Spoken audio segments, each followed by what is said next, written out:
You say to somebody who has an addiction, you say, you think you're suffering? You know what this is doing to your parents? You know what this is doing to God? And they say, well, I can't be bothered with that. I got my own problem. Now you know what the problem is. Now you've identified the problem. The person has become so fixated on themselves, not on the addiction. It's all about me. So when I have a problem, I can't be bothered with anybody else's problem. That's the problem.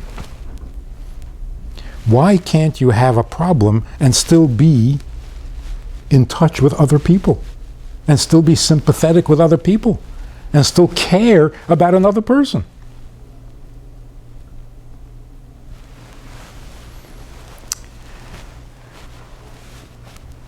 There is more to a human being than any particular problem, no matter how bad the problem is.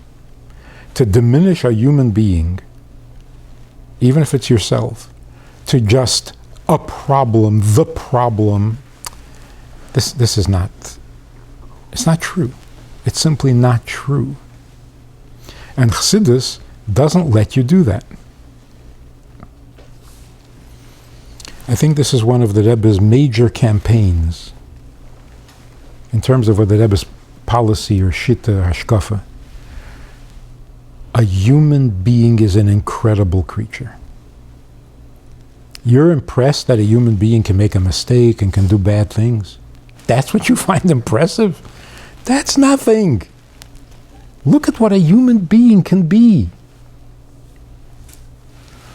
And to prove it, he sent shluchim, shmendriks, normal, average human beings without any talent, without any training. Go do something great. Who, me? Yes. We didn't think we could. Nobody else believed we could. Everybody told the Rebbe, you send these young people out on shlichus, you'll never see them again. Only the Rebbe believed that a human being, if you give him a job, you give him a shlichus, they can accomplish amazing things. And then after they accomplish amazing things, he gave them more miftzayim and to learn Rambam on top of that, and to endless potential. To reduce yourself or a human being to one issue, that is the problem regardless of what the addiction is. And the proof of it is, I was talking to this guy.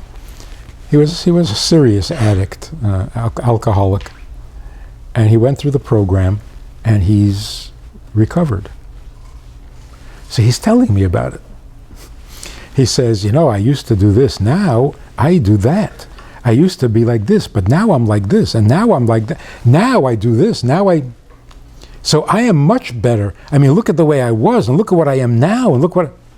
He says, so I'm really proud of what I've accomplished, but my wife doesn't appreciate it at all. She still treats me the way she did when I was addicted. I said, I would too. You've been sitting here for a half hour, and all you can do is describe yourself. I wouldn't want to be married to you. So before, when you were addicted, all you could talk about is, I drank, I did this, I did that, I can't stop it, I can't help it, Now, I don't drink, I haven't drunk, I didn't... Oh, cut it out already. Give it a rest. Why is everything always about you? So the real addiction, ultimately, Chassidus says, the real addiction that we all have is we are addicted to ourselves. I am my addiction. And if you don't fix that a little bit, then you can become addicted to all sorts of stuff. So what is the first healthy step? Whether you're addicted or not yet addicted. The first healthy step is peel yourself away from yourself.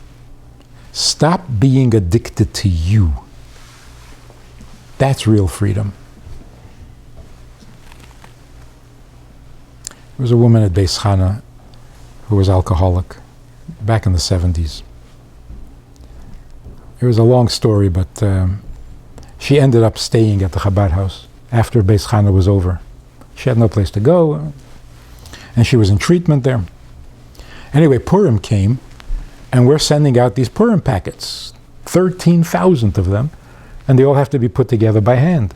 So we ask everybody to come volunteer, an hour here, an hour there, to put the packages together, put the mailing labels and sort them out, blah, blah.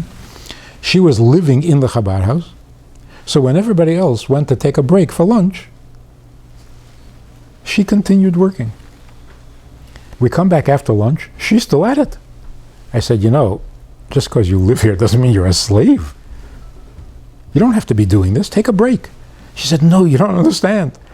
Hours have gone by and I haven't thought about myself. Hours. It feels so good. She got so caught up in the project because, of course, we were late. It was a few days before Purim, and it had to get done. And she forgot about herself. That feels so good.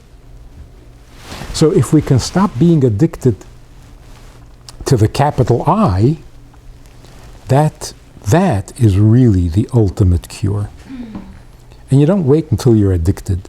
Everybody should be doing this. In fact, the way we educate children, how do you raise a child? The child wants to play with matches. What do you say? You can say, matches? Oh no, matches burn down houses. You know what happened there down the block? The whole house got burnt down with the cat. You can say that. Or you could say, no, you can't. You want to, you can't. Which is a better message? To intimidate the kid, you're going to burn this whole house down and you're going to die. That's not... It's effective, but when you say to a child, I know you want to, but you can't. What is that telling the child? Don't be addicted to yourself. So AA came up with an interesting slogan. They come up with really good ones. The most recent, I think. Don't believe everything you feel. You have a feeling. I feel like this. Okay, so you feel. That's it.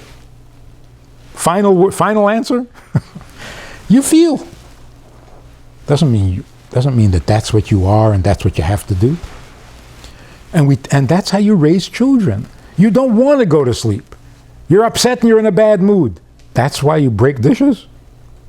You can't do that. Say, but I'm upset.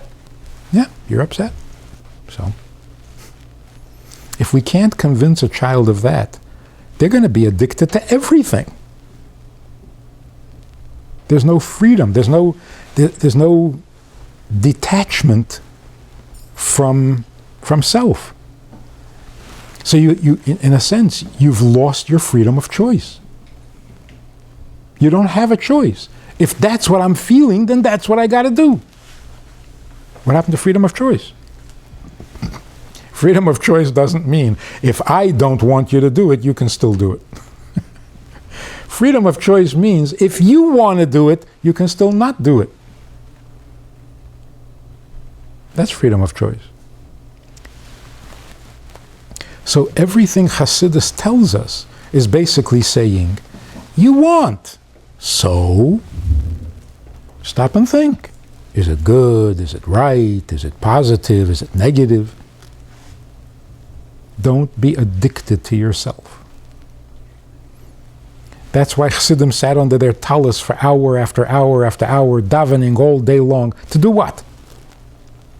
To peel themselves away from their own identity, from their own ego. So that they can be objective, so that they can be available to others, even when they're in a bad mood.